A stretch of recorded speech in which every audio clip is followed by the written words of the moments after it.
I knew something had shifted the moment I walked into the executive floor and saw Daisy's desk completely cleared. Not just organized, emptied. Her coffee mug with the faded Yellowstone logo, the framed photo of her twin daughters, the succulent she'd nursed back from near death 3 times, all gone.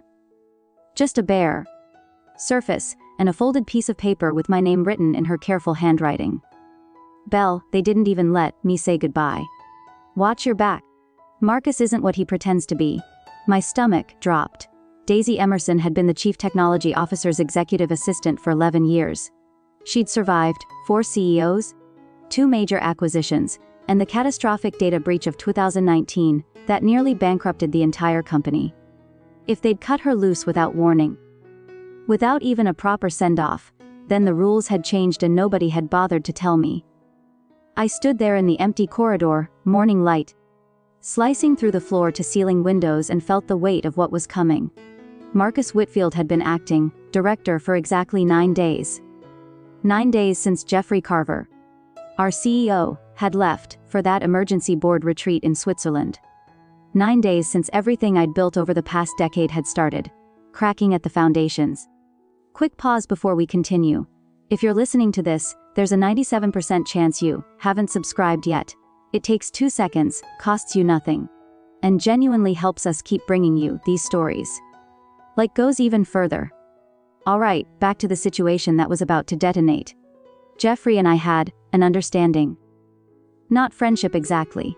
We weren't grabbing drinks after board meetings or texting about our weekends, but we had something better. We had trust built on results. When I told him a system would hold, it held. When I flagged a vendor as unreliable, they proved me right within a quarter. When I said we needed to triple our backup protocols before the new federal compliance regulations hit, he signed off without question.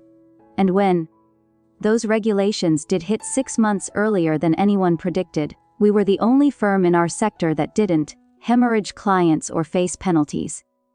That earned me operational latitude.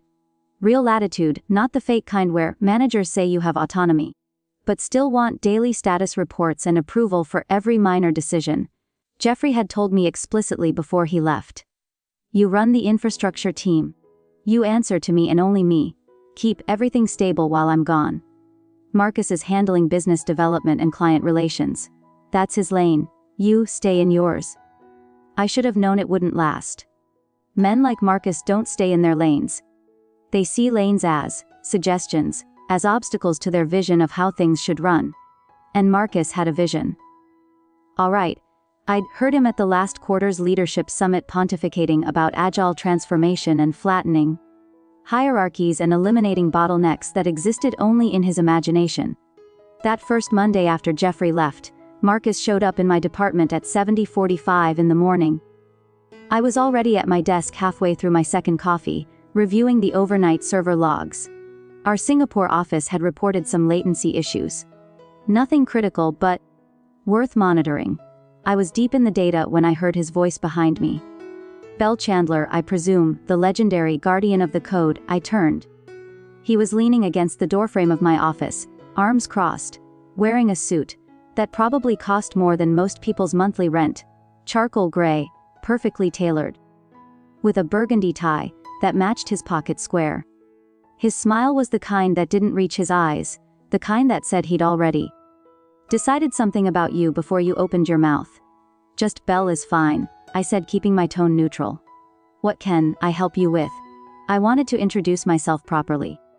I know Jeffrey kept our departments fairly siloed, but I think there's real opportunity for collaboration here. Cross-pollination of ideas, breaking down those old barriers. I nodded slowly, waiting for the actual request hidden beneath the corporate speak. I'd love to set up some time this week, go through your team's processes, understand your workflows, see where we might find some efficiencies. Efficiencies, I repeated, testing the word. You know how it is. Every organization has redundancies. Systems that made sense 5 years ago, but might not serve us today. I just want to make sure we're being strategic about resource allocation. There was redundancies. Resource allocation, the vocabulary of someone preparing to cut. Our infrastructure is lean, I said carefully. We run on a team of 8. Every person has specialized knowledge and specific responsibilities. There's no fat to trim. Marcus's smile widened, but something cold flickered behind it. I'm sure you believe that, but sometimes we're too close to our own work to see objectively. Fresh eyes can be valuable. He left before I could respond. But the message was clear. He was coming for my department. The only question was when, and how hard. I spent that entire week in a state of heightened alert. I started arriving earlier, staying later, documenting everything. Not because I was worried about my own performance. My record spoke for itself, but because I'd seen this pattern before. New leadership comes in, needs to make their mark, needs to show they're shaking things up, and adding value. And the easiest way to do that is to act something visible and claim it was necessary evolution. On Wednesday, Marcus called an all-hands meeting. Mandatory attendance. No exceptions.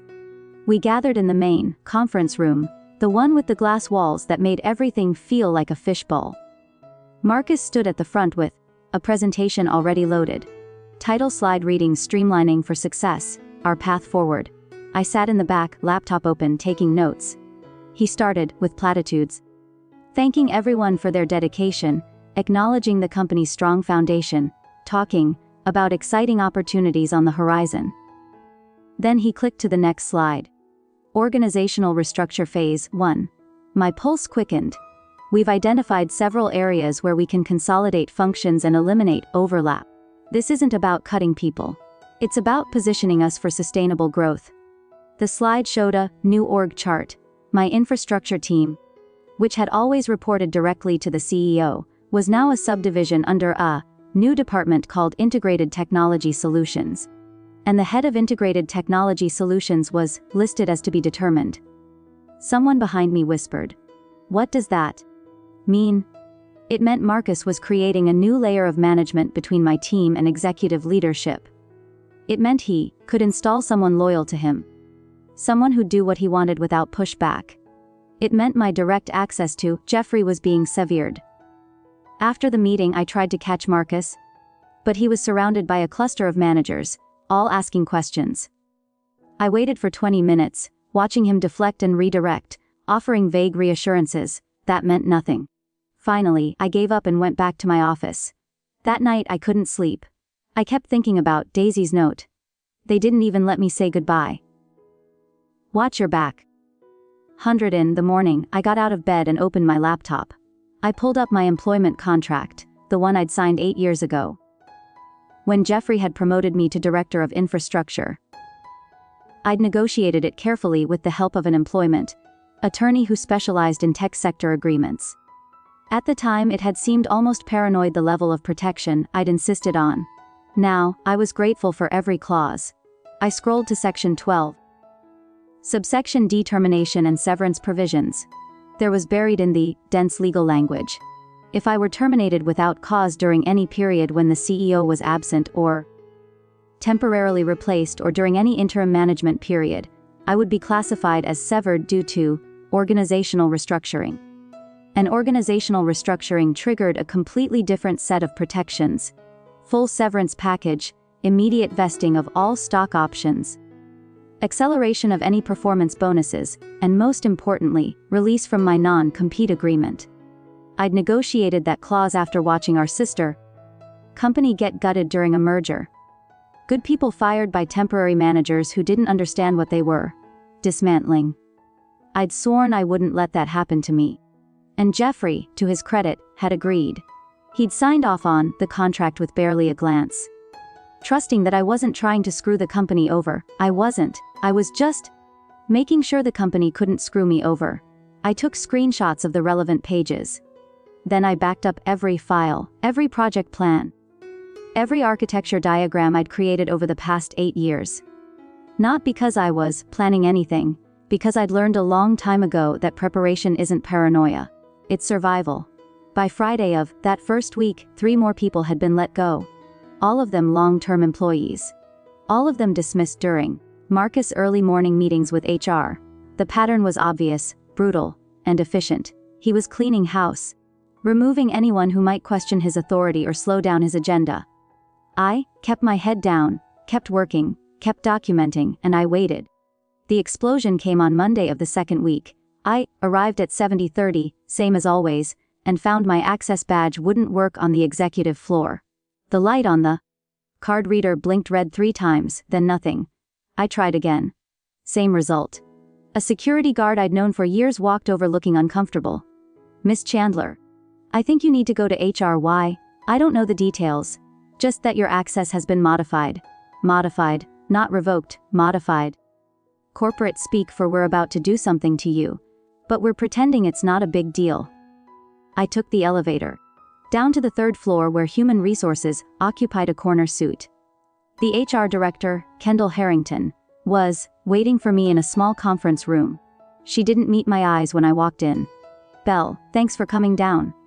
"Didn't realize I had a choice," I said, staying by the door. "Please sit." I sat. Kendall shuffled some papers, clearly uncomfortable. Finally, she slid a folder across the table toward me. "What's this?" "Effective immediately. You're being reassigned. You'll be transitioning from Director of Infrastructure to Senior Infrastructure Consultant. It's a lateral move. No change in compensation, but your reporting structure will be different." I opened the folder. The new org chart showed my name in a box 3 levels below where I'd been. My new manager was someone named Christopher Vance, who, according to his listed credentials, had been at the company for exactly 4 months. "Who authorized this?" I asked, keeping my voice level. "Marcus Whitfield, in his capacity as acting director, and Jeffrey approved this." Kendall hesitated. "Jeffrey is unavailable for consultation at the moment." "That's not what I asked. Marcus has full operational authority during Jeffrey's absence." I stared at the papers. Processing. This wasn't a termination. It was worse. It was a demotion disguised as a restructure designed to humiliate me into quitting. If I walked away, they'd avoid the severance. If I stayed, I'd be neutered, stripped of authority, working under some mid-level manager who'd never designed a network architecture in his life. "I need time to review this," I said. "The change is effective immediately. Your new workspace is on the 2nd floor," I said. "I need time to review this." Kendall's expression softened slightly. "Belle, I don't make these decisions. I just implement them. Then tell Marcus I'll respond by end of business today." I left before she could argue, taking the folder with me. But I didn't go to the 2nd floor. I went back to my office on the executive level. My badge still didn't work, so I waited by the elevator until someone else came through and slipped in behind them. My office looked exactly as I'd left it. Computer still on, coffee cup still half full. I sat down and pulled out my phone, then called my attorney. She answered on the 2nd ring. "Diane, it's Belle Chandler. I need you to review something urgently." I photographed every page of the reassignment letter and sent them to her, along with photos of my original employment contract. Then I waited. She called back 30 minutes later. "This is a constructive termination," Diane said without preamble. "They're trying to force you out without technically firing you, but based on your contract, specifically Section 12D, this qualifies as organizational restructuring during interim management. You have grounds to treat this as an involuntary termination. Meaning every protection in your severance clause activates. But you need to be careful about how you respond. Don't resign. Don't accept the new role. Tell them you're exercising your right to legal review. Then wait for Jeffrey to return. If Marcus pushes, if he formally terminates you or forces the issue, you'll have even stronger grounds. And if he doesn't push, if he just leaves me in limbo, then you document everything and wait." But something tells me Marcus isn't the patient type. He was right about that. I spent the rest of that day working from my office, ignoring the reassignment letter, responding to emails as if nothing had changed. At 4:00 Hodras in the afternoon, Marcus appeared in my doorway. "I heard you didn't go down to your new workspace. I'm reviewing the terms of my reassignment with legal counsel," I said calmly. His jaw tightened. "There's nothing to review. This is effective immediately. My contract specifies that any material changes to my role require notification and review period. I'm exercising that right. Your contract was negotiated with Jeffrey. I'm in charge now and things are different. Jeffrey is still your acting director. There's a difference." Marcus stepped into my office, closing the door behind him. The air felt suddenly dense, charged with barely contained aggression. "Let me be very clear," he said, voice low. "You can accept this change gracefully or you can make this difficult. But either way, the change is happening. Your choice is whether you want to stay with this company or not." I met his stare without blinking. "I'm not going anywhere." "Then go to your new desk. After my review period." "There is no review period. My contract says otherwise." We stared at each other, neither backing down. Finally, Marcus smiled cold and sharp. "Fine, take your review period. But understand something, Belle. The world has moved on from what you built here. We need forward thinking, not someone clinging to legacy systems. Your relic. And relics get archived." He left, door slamming hard enough to rattle the frame. I sat there for a long moment, hands shaking slightly from the adrenaline spike. Then I opened my laptop and started a new document. Timeline of events. I documented everything, every conversation, every meeting, every veiled threat, timestamps, witnesses. Exact quotes where I could remember them, because this wasn't over. This was just beginning. That evening, I went home and poured myself a glass of wine I didn't drink. I just sat on my couch staring at my phone, debating whether to try to reach Jeffrey. He'd said he'd be unreachable for most of the retreat, off-grid in some luxury lodge in the Swiss Alps, detoxing from technology and reconnecting with the board members who controlled our funding. But this felt important enough to interrupt. I drafted an email, kept it professional, factual, non-emotional, explained the restructure, the reassignment, Marcus' behavior. Ended with a simple question. "Did you authorize this?" My finger hovered over the send button. Then I deleted the draft, because if I sent it, I'd look weak. Like I couldn't handle my own problems. Like I needed Jeffrey to swoop in and save me. And that would undermine everything I'd built. All the credibility and respect I'd earned. I'd handle this myself. The next morning, I went directly to the second floor. The workspace they'd assigned me was a cubicle in the middle of a sea of identical cubicles. No door, no privacy. No window, just a small desk with a slightly outdated computer and a phone that hadn't been plugged in yet. Christopher Vance, my new manager, stopped by at 9:15. He was younger than me by at least a decade, wearing designer glasses and an expensive casual outfit that screamed startup culture. Jeans, blazer, white sneakers. Real. "Welcome to the team. I know this transition is probably weird, but I think we're going to do great work together." "What work exactly?" I asked. "Well, you'll be supporting our infrastructure initiatives, providing consultation, documentation, best practices. Really important stuff. I built the infrastructure. I don't need to document best practices. I wrote them." Christopher's smile faltered. "Right. Yeah, of course. Marcus just thought it would be good to have your expertise more distributed, instead of siloed." "Siloed," I repeated flatly. "In a good way, like making sure everyone benefits from what you know." I didn't respond, just looked at him until the silence became uncomfortable. "Anyway," Christopher continued, "I'll send over some initial projects. Nothing too urgent, just getting acclimated." He left quickly, clearly relieved to escape. I sat in my cubicle surrounded by the low hum of fluorescent lights and muted conversations, and felt the full weight of the insult. They'd taken everything I'd built and handed it to people who couldn't tell a firewall from a filing cabinet. And they expected me to smile and play along. I lasted 3 hours. Then I went back upstairs. This time I didn't ask permission. I walked past the card reader, found an unlocked side door near the emergency stairwell, and slipped through. Made my way to my old office. My things were still there, but someone had left a box on my chair. The message was clear. I ignored the box and logged into my computer. Then I did something I'd never done before. I accessed the executive share drive, the one that held confidential memos and strategic planning documents. My credentials still worked. Marcus hadn't thought to revoke them yet. I found what I was looking for in a folder labeled Leadership Transition Q1. A presentation Marcus had created, timestamped from 3 days before Jeffrey left for Switzerland. The title slide read, Organizational Optimization Personnel Reduction Strategy. I opened it. Page after page of analysis recommendations, target positions. My name appeared on slide 14, highlighted in yellow with a note in Marcus' handwriting. priority removal resists change. Expensive legacy, knowledge holder recommend consultant reclassification or termination. He'd planned this before Jeffrey even left. He'd waited until the CEO was unreachable. Then executed his strategy, with surgical precision. I took screenshots of every page, saved them to an encrypted cloud drive. Then I cleared my browser history and logged out. When I turned around, Marcus was standing in the doorway. "What are you doing in here, retrieving my personal files? This isn't your office anymore." "Then change the locks," I said, brushing past him. He grabbed my arm. Not hard but enough to stop me. "You're making a mistake. You could have transitioned gracefully. Now you're just making yourself look difficult."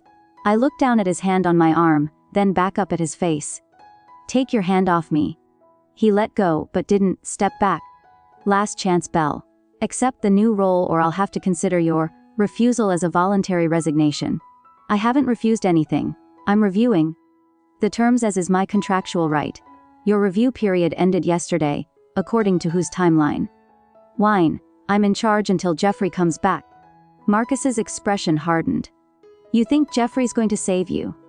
You think he cares about your hurt feelings? He greenlit this restructure before he left. He knows we need to cut cost. You're just too proud to accept that you're not as valuable as you think you are." That landed like a punch. Not because I believed him, but because a small part of me wondered if it was true. Had Jeffrey known? Had he approved this? Was I really just an expensive legacy knowledge holder who'd outlived her usefulness? But then I remembered the contract, the specific clauses I'd negotiated. The protections Jeffrey had agreed to without hesitation. He wouldn't have signed off on those terms if he'd planned to undercut me the first chance he got. "Show me the authorization," I said. "Show me Jeffrey's signature approving my reassignment." Marcus's silence was answer enough. "That's what I thought," I said, and walked out. The next 3 days were tense, but quiet. I worked from the cubicle, doing the mindless tasks Christopher assigned me, while simultaneously documenting everything and preparing for what I knew was coming. Marcus was circling looking for an excuse to pull the trigger. I just needed to make sure that when he did, I'd have everything in place to detonate his entire strategy. On Thursday afternoon, Kendall from HR called me. "Bryle, can you come down to conference room C? When now, please?" I saved my work, locked my screen, and took the elevator down. When I entered the conference room, Marcus was already there along with Kendall and someone I didn't recognize. A man in a dark suit with a leather portfolio. "Belle, this is Kenneth Shaw from our legal department," Kendall said. I nodded at Kenneth but didn't sit. "We've asked you here because we need to formalize your employment status," Marcus said. "Your review period has concluded and we need a decision. Will you accept the reassignment or should we process this as a voluntary separation?" "Neither," I said. "I'm exercising my right to remain in my current role until the CEO returns and can review this matter personally." Kenneth spoke up, voice dry and professional. "Miss Chandler, the acting director, has full operational authority during the CEO's absence. Your current role has been eliminated as part of an organizational restructure. The position being offered is the alternative. If you decline, we'll have no choice but to process your departure." "Process it however you want," I said, "but understand that I'm not resigning. If you're terminating me, put it in writing and include the reason." Marcus leaned forward. "You're being difficult for no reason. I'm protecting my rights. You don't have any special rights. You're an employee like everyone else." "Actually," I said, pulling out my phone, "I have very specific rights outlined in Section 12, subsection D of my employment contract. Rights that activate during exactly this kind of scenario." I watched the realization flicker across Marcus's face. He hadn't read my contract. He'd assumed I was just like everyone else at will employment with standard terms. Kenneth cleared his throat. "We're aware of your contract terms. However, this isn't a termination. It's a restructure with alternative placement offered. Placement 3 levels below my current role, with no direct reports in a cubicle, instead of an office reporting to someone with a fraction of my experience. That's a constructive termination and my contract treats it as such." The room went silent. Kendall looked at Marcus. Kenneth flipped through his portfolio. clearly trying to find my contract. Marcus' jaw worked, grinding his teeth. Finally Marcus stood. Fine, if you want it in writing, you'll get it in writing. Effective immediately. You're terminated for insubordination and refusal to accept organizational changes. Marcus Kendall said quickly. Maybe we should draft the termination letter. Marcus cut her off. She wants formal documentation. Give it to her and make sure it's clear this was her choice.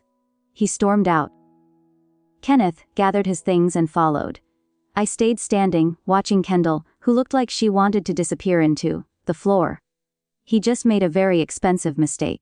I said quietly. Betrayal, I'm sorry. This isn't how I wanted this to go, it's fine. Just make sure that termination letter includes his signature, today's date, and the specific reason he cited, insubordination and refusal to accept organizational changes.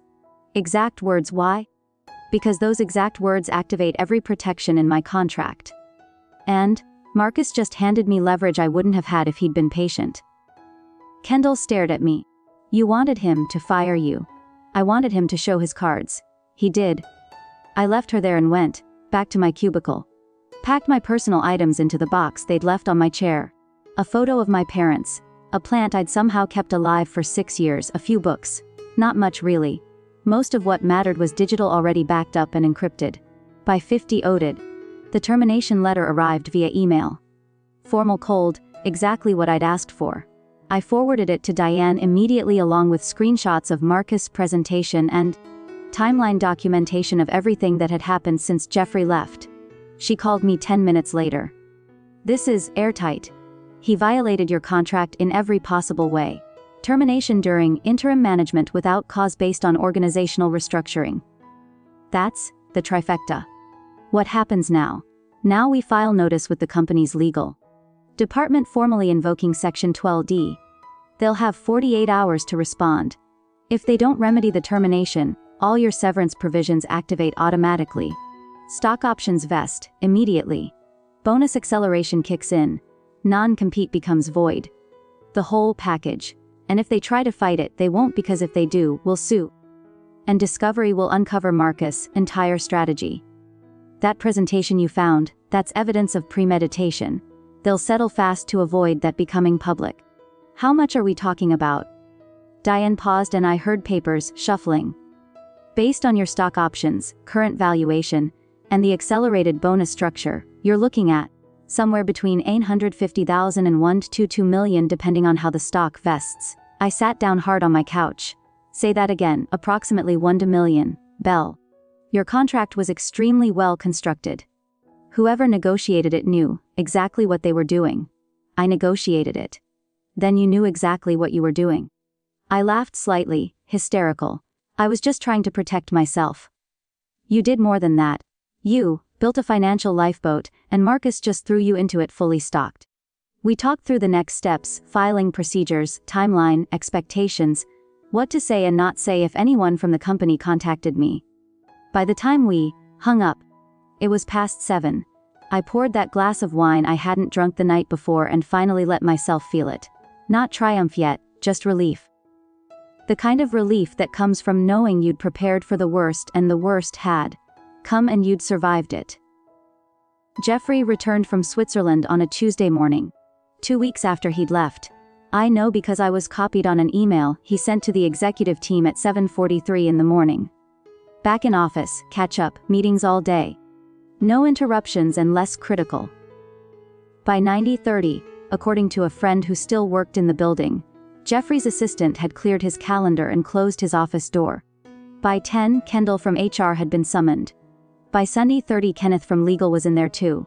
I wasn't there to see it, I was at home working on a consulting proposal for a competitor who'd reached out the day after my termination.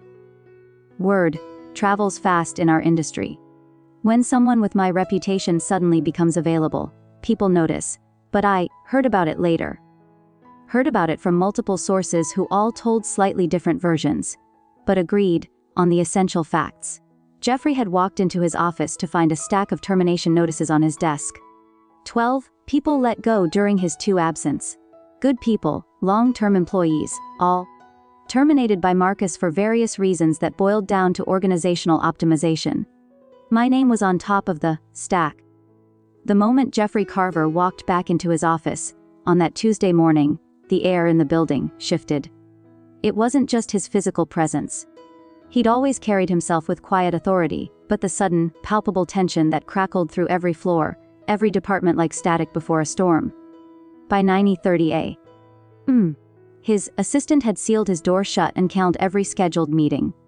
By Hyundai Oted, HR Director Kendall Harrington was summoned, her face ashen as she passed through the lobby. By 115, Kenneth Shaw from legal was seen sprinting toward the executive suite, leather portfolio clutched tight. And then came the moment everyone whispered about for weeks. The stack of termination letters on Jeffrey's desk, 12 names, 12 loyal employees, engineers, operations leads, support staff who'd survived mergers, market crashes, and leadership upheavals, only to be unceremoniously erased in less than 2 weeks by a man who'd never once logged a production ticket or debugged a server crash. My name sat on top.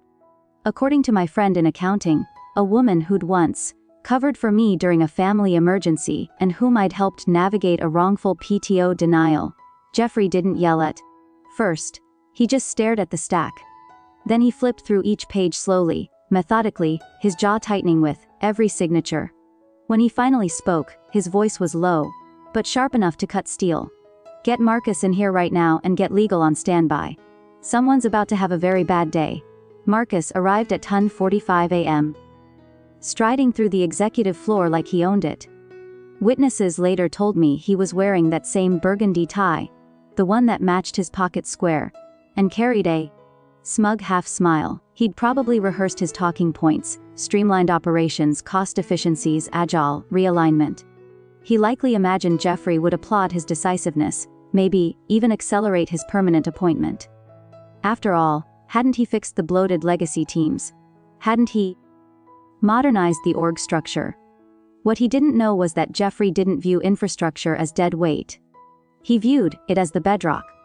And Brielle Chandler wasn't just a director. She was the architect who kept the company compliant, stable, and competitive, while others chased shiny distractions. The meeting lasted 11 minutes. No one knows exactly what was said behind that closed door, but the aftermath spoke volumes. Marcus emerged, not with a promotion, not with a handshake, but ashen-faced, trembling slightly, eyes fixed on the carpet. He didn't speak to anyone, didn't gather his team for a debrief. He walked straight to his temporary office, grabbed his jacket, and left the building without looking back. His access badge was deactivated before lunch. His email disabled by 100 p.m. His LinkedIn profile updated just days prior with the title interim Director of Strategic Transformation would soon be scrubbed of any mention of the company. At noon, my phone rang, caller ID Jeffrey Carver. "Belle, it's Jeffrey," he said, voice stripped of its usual calm. "Mr. Carver," I replied, "pull steady. Don't," he cut in softer now, "don't do that formal thing. I screwed up. I left a fox in charge of the hen house and came back to find carnage.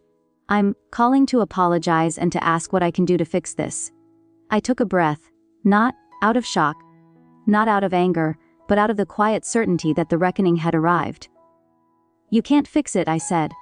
"I can reinstate you full authority, full role, more than you had before, if that helps." "Jeffrey," I said gently. "He fired me. The termination already activated my contract provisions. Stock options vested this morning.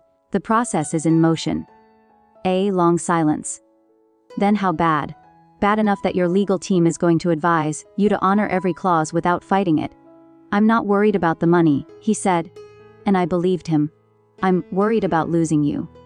That landed differently than Marcus' threats ever had, because Jeffrey wasn't posturing. He wasn't trying to intimidate or diminish. He was grieving not just the loss of talent, but the betrayal of trust he'd placed in the wrong person. And in that moment, I saw him not as a CEO, but as a leader who'd failed to protect what mattered most. "I can't come back," I told him honestly. "Even if I wanted to, even if you fixed everything. I can't work somewhere where someone like Marcus could do what he did. Where I'm one vacation away from being erased. He's gone." Jeffrey said immediately. "Terminated effective immediately. That doesn't change what happened." I replied. "The damage wasn't just to my role. It was to the psychological contract every employee has with their employer.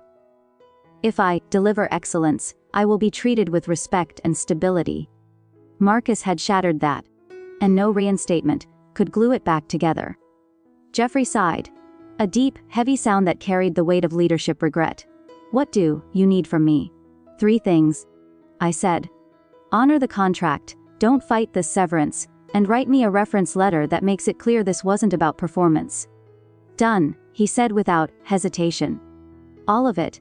I'll have the letter to you by end of day. Thank you. For what it's worth, Belle, he added, voice thick with sincerity. You built something extraordinary here. The fact that Marcus didn't understand that I didn't protect it well enough, that's on me. But what you created, it mattered. It still matters. We hung up. I sat on my couch for nearly an hour, phone in hand, staring out the window at the Austin skyline. What I felt wasn't triumph. It wasn't bitterness. It was something rarer. Closure, clean, final, and earned. At 4 p.m., the email arrived. Subject line, personal reference, Jeffrey Carver. The letter was 3 paragraphs of unambiguous praise. It detailed my leadership during the federal compliance crisis, my role in designing the disaster recovery protocols, my mentorship of junior engineers, and my unwavering integrity. And then the clincher, Belle Chandler's departure is a direct result of interim mismanagement during my absence and in no way reflects her capabilities or value.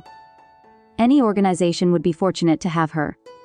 I forwarded it immediately to the 3 firms already courting me, 2 fintech startups and a global data governance consultancy. Within 24 hours, all 3 increased their offers.